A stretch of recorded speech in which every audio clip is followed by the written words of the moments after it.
bond breaking being endothermic and bond forming being exothermic. Is that right? So solid becoming a liquid is called melting. You're breaking bonds, it is endothermic. When a liquid becomes a gas, it's called vaporization, right? Is it called vaporization? Liquid to gas. Liquid to gas, you're making it a vapor, correct?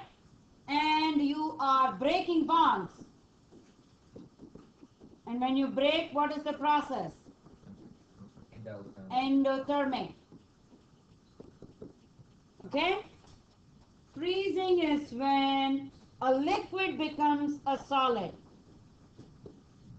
Freezing is a liquid to a solid. You're actually making bonds. Because you are making bonds, it is exothermic. Gas to a liquid is called condensation. And you're actually making bonds in this process, and it is exothermic. When a solid becomes a gas, it's called sublimation, and you are actually breaking bonds, and because you're breaking, it is endothermic. Yes. If you take iodine, it's a solid substance. If you heat it, there is no liquid spill. It will immediately become vapor. Or if you see dry ice, you go to rock concerts, you see dry ice. They put them out, right? Yeah. You see this huge smoke coming up. That's Because they get water. it's carbon dioxide. Dry ice is solid carbon dioxide. It's just vaporizing. There is no water spill there. Does that make sense? Yeah. But then it will eventually flow down because carbon dioxide is heavy. Okay, now moving on. It's pure CO2. Yes, that is correct. Now let's look at this. So, do you think you need heat to convert water to steam? Or water will become steam by itself? You need to heat it. It takes the heat in. Similarly, will ice melt if it continues to stay in the freezer? No. When you bring it out, it takes the heat from the surrounding. Is that right? And then it melts. Now, whenever substances melt or boil, they take heat in. Or when a substance is changing state, it requires heat energy. How much is this heat energy? How do you calculate it? How do you make it quantitative? So we're going to learn that. That's a different equation from the one that we just learned. All right? So you should know the word enthalpy. Enthalpy means nothing but heat. All right? Just know that enthalpy and heat, if you see the word on a test, do not get confused. Okay? It means heat of vaporization, and it's given the symbol delta H vaporization. Write that down. H wave, delta H wave. All right? And what is its definition? Heat required to vaporize 1 gram of a liquid. So if you're converting 1 gram of the liquid into vapor, that much heat is called heat of vaporization. Do we understand this? Okay. Fusion is a fancy word for melting. Fusion means what? Melting. M-E-L-T-I-N-G, melting. You want me to write that again? Melting is M-E-L-T-I-N-G. All right? Fusion means what? Melting. It's just a fancy word. But you should know to recognize the term fusion. Okay? So, what is heat of fusion or enthalpy of fusion? Delta H F U S. What is heat of fusion? Heat required to melt 1 gram of a solid substance. So if you take 1 gram, the amount of heat you require is called heat of fusion. Now, vaporization and melting. Are we breaking bonds during this process? When a solid is becoming a liquid, are we breaking the bonds? When a liquid is becoming a gas, are we breaking bonds? So if you are breaking bonds, it is endothermic. Is that correct? If vaporization and melting are endothermic, what is the value for delta H? What is the symbol? Is it positive? Is it negative?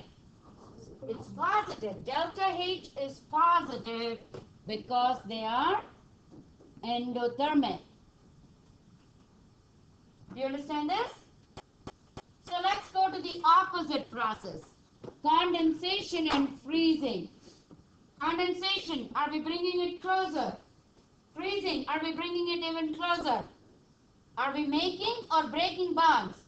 Making bonds. If we make bonds, what is the process? Exothermic. If it's exothermic, what is the sign for delta H?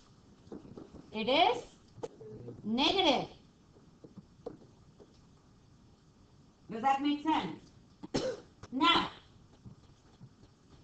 whether you have, say I'm going to vaporize 5 grams of water and I'm going to condense 5 grams of steam. Is the amount of the substance the same? Water is becoming steam. Water is becoming steam. Is that right? And steam is going back and becoming water. How much heat energy do I need? Say I tell you this requires 50 joules of energy. Alright? If that is the heat I require to vaporize, what is my heat of condensation? It's going to be 50 again, but it's going to be negative. That's the only difference. Do you understand? Numerically, the values are the same, but the signs are opposite because one is endo, one is exo. Do you get this? Okay? Okay. So, do we understand? Similarly, heat of fusion, melting and freezing are opposite of each other, but the signs are different. Do you get this? Okay. So, I said when a substance is melting or it's boiling, it requires heat. Is that correct? Now, there is no change in temperature when a substance heats or boils. The temperature of the substance does not change during the process. It's very interesting, right? We will go back to it in a little bit. But so what is the equation we use for change of state? Write that down. Q equals mass times heat of fusion if it is melting. Is that correct? Or Q equals M times heat of vaporization if the liquid is becoming a gas. So please highlight this. Notice that there is no temperature value in the equation. Okay? This is a different equation. Okay? So let's make sure we know the three equations. What did we learn last class? We learned Q equals M times Cp times delta T. Is that right? And in this class, we learned a second equation, Q equals M times heat of fusion. Is that right? And we learned a third equation, Q equals M times heat of vaporization. Is that right? We have to know which equation to use when, for what process. Alright? So let's read the first sample problem. So determine how much heat is released when 12 grams of gaseous methanol condenses. Please underline the word condenses. What is happening in this process? It's undergoing condensation. Condensation is the opposite of what? Vaporization. So it's undergoing a change of state. The gas is becoming a liquid, correct? What does this 12.0 stand for? What is that? Mass. Everybody understands that that is mass? Alright? And then you have delta H vaporization. Is that right? I see that there is temperature also. Is that right? That is temperature, correct? Okay? Now I have a keyword condenses here. Can somebody tell me which equation will I use to solve this problem? It's undergoing condensation. Daniel, which equation will I use? Q equals N times vaporization. Condensation is the opposite of vaporization. Do we understand? We have to choose this equation. So, I'm going to choose Q equals mass times heat of vaporization. What value am I going to substitute for mass? 12.0 grams. What value am I going to substitute for enthalpy of vaporization? 838 joules over gram. Is that right? The gram and gram will cancel. My unit answer will be in joules. I have a question for the class. Temperature was given. Am I bothered? Do I have to pay attention to it? Just ignore it. I don't need it. They will give it to you to confuse you.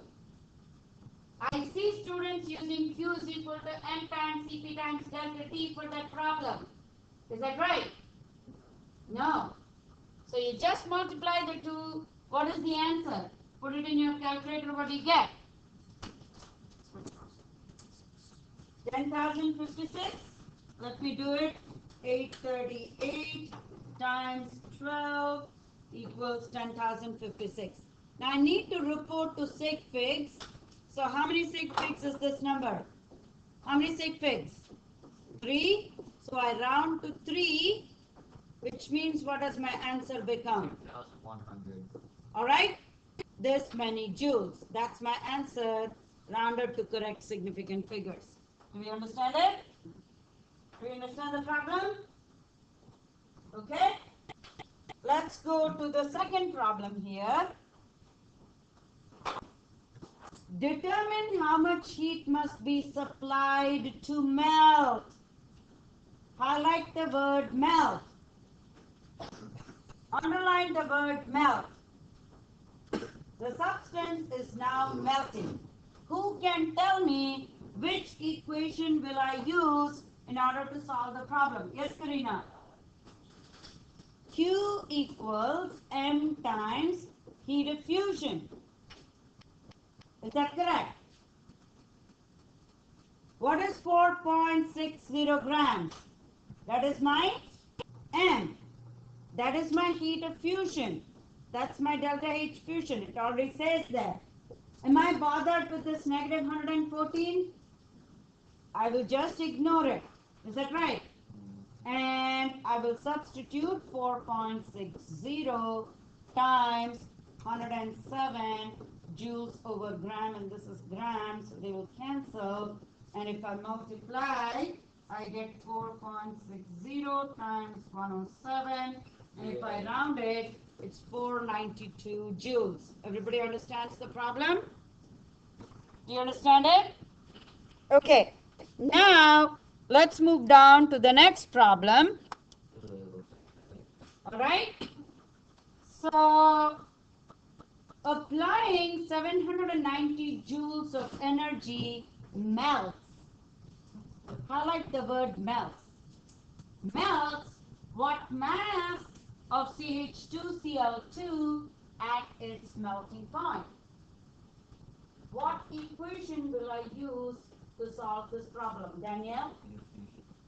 Q equals M times heat of fusion. Is everybody comfortable with the equation? Everybody understands that's the equation I have to use? Now, what does 790 joules tell you? The unit is joules. Is it Q? Is it M? Q. It's Q, correct? So I'm given Q. And there is a table here. Okay? Everybody sees that? So I'm going to substitute 790.0 joules per cube. And what does the table give me? The table gives me heat of fusion and heat of vaporization. Can someone tell me what value will I choose from the table above? What is the number? Yes, Austin. Very good. So I'm going to choose 54.2 joules over gram because that is my heat of fusion equation. Is that right? So what am I solving for in this equation? What am I solving for? What is my x? Mass is my x. Do you want me to write x for it? Are you okay with that? So how do I solve for x? Yes, Danielle. Divide by what? Huh? 790 or 54.2? Which number should I divide to get x by itself?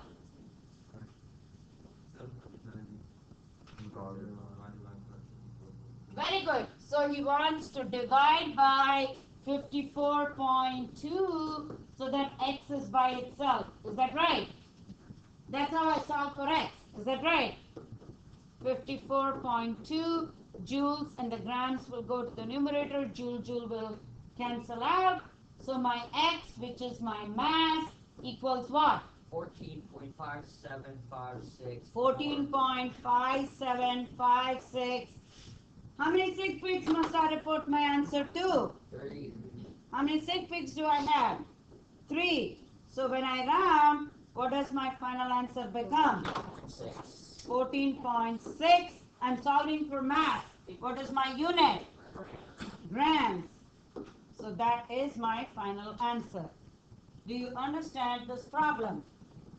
Do you understand which equation to use depending on the process? All right. Let's go to the next page now.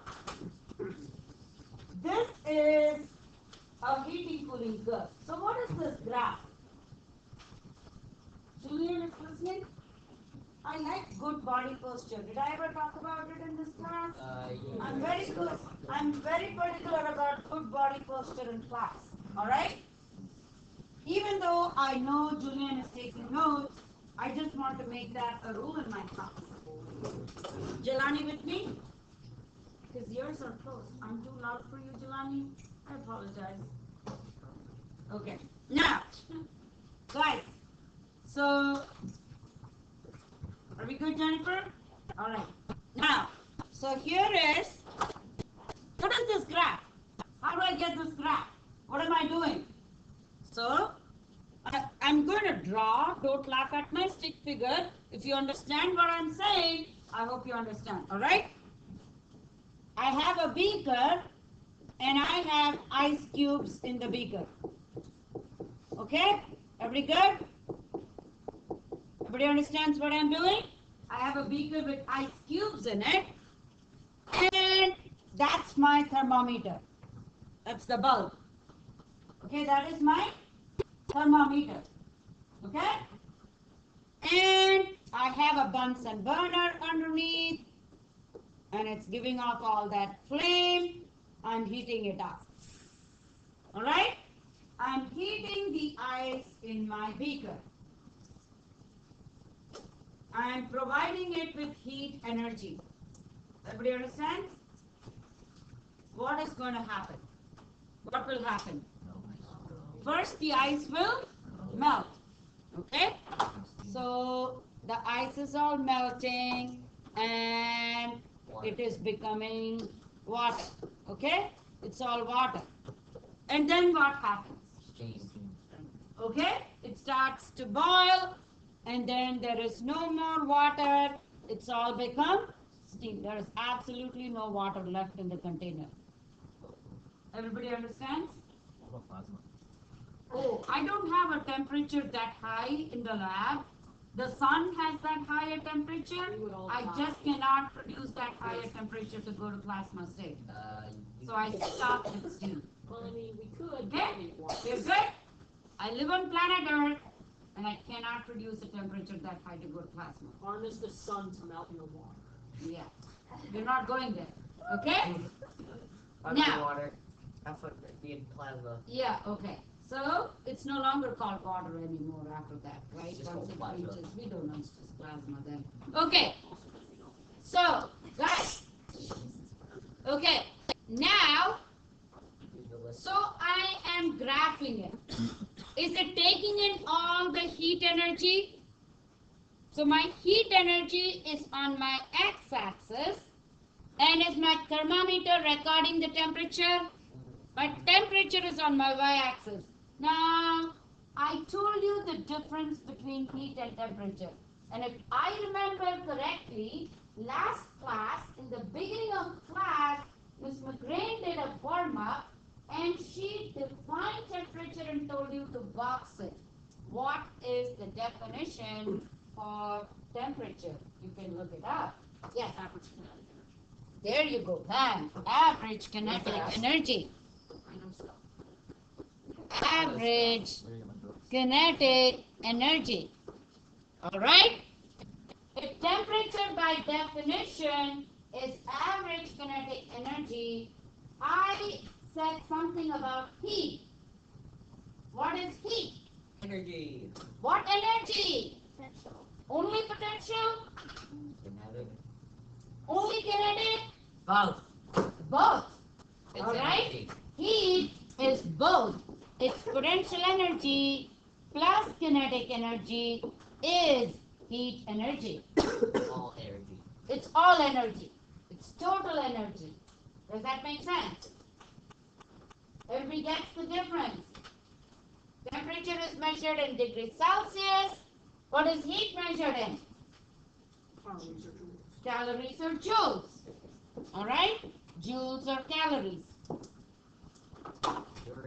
So, at what temperature will ice melt? And from Fahrenheit or Celsius? Not Fahrenheit. I have it on the Celsius scale. At what temperature will ice melt? 0. Room temperature, but before that, it will start melting at a lower temperature. Kat, watch what you say. You're saying the right thing. What did you just say? Repeat yourself. I said 32 degrees Fahrenheit, 0 degrees Celsius. Very good. She made it very clear for us. 32 degrees Fahrenheit is the same as 0 degrees Celsius. So what is the temperature at which ice melts? 0 degrees Celsius.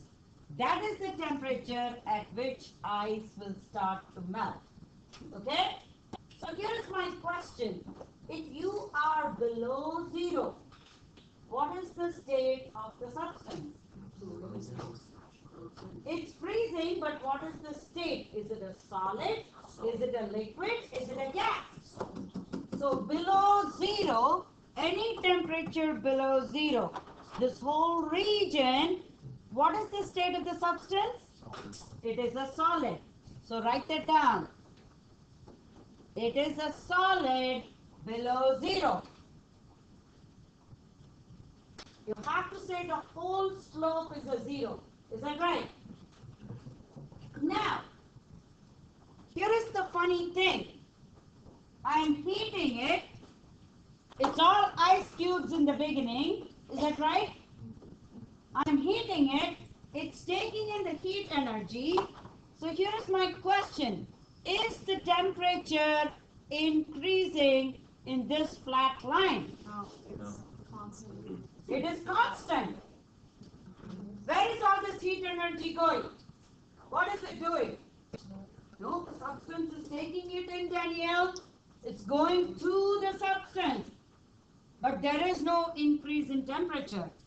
So what is the heat energy doing to the substance? Absorbing. It is absorbing. As Jennifer says, it is melting. You know what it's doing? What the heat energy is doing? You know how in a solid the particles are together, right? So in this flat region, all the heat energy is being used for what? To separate the particles, to break apart the particles. Does that make sense? They are not moving faster. Kinetic energy is when they move. Is that right? What is this energy being used? It's being used to break them. Does that make sense? But they're still very slow. They're still like a solid. They're still sitting there. Only that they have moved apart from each other. Does that make sense?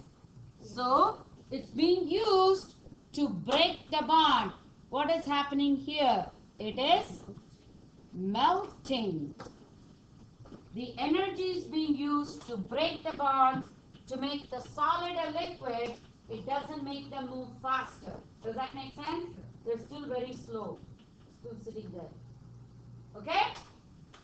What temperature does water boil? 100 degrees Celsius. So water boils at 100 degrees Celsius. That is correct. Okay?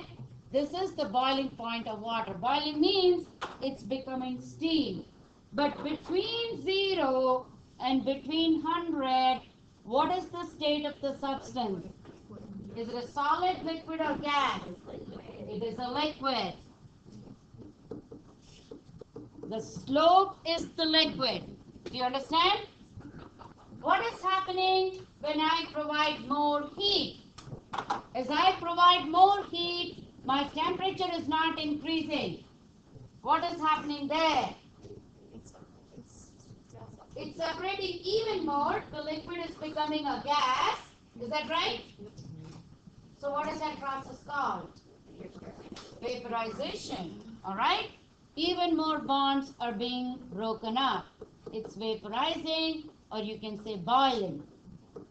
It is boiling. Okay? So everything has become now steam. Alright? Everything is steam now. I continue to heat it. It's all a gas. Very good. So the final state here is a gas.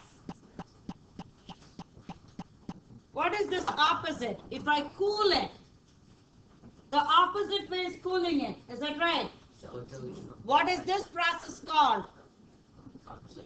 Condensation. What is this process called? Freezing. I'm freezing out here. Why?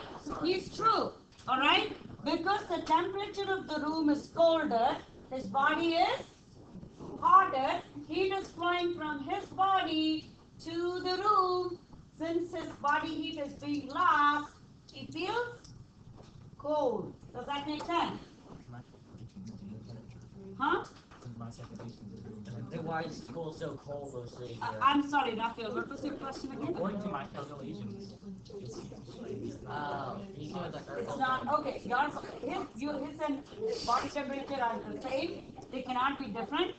All I'm right? 2 degrees below average. Excuse. No, some studies have shown that some students can withstand cold temperature more than others. Is that right? I'm 2 degrees below. Can withstand colder temperatures more than others.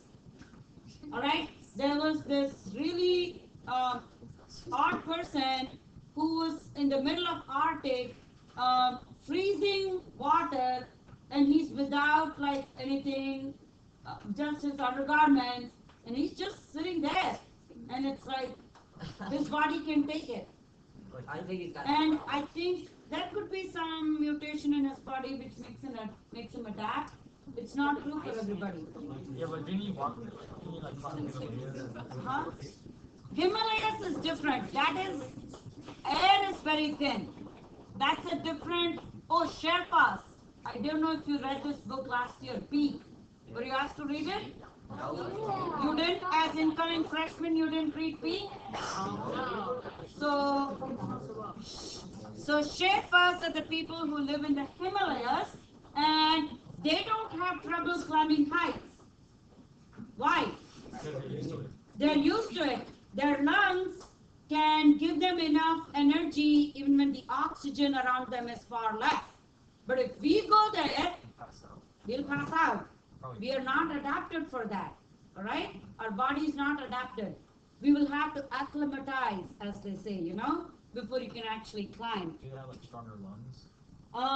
You have to build that air capacity in your lungs. It happens over a period of time. It happens over generations, actually.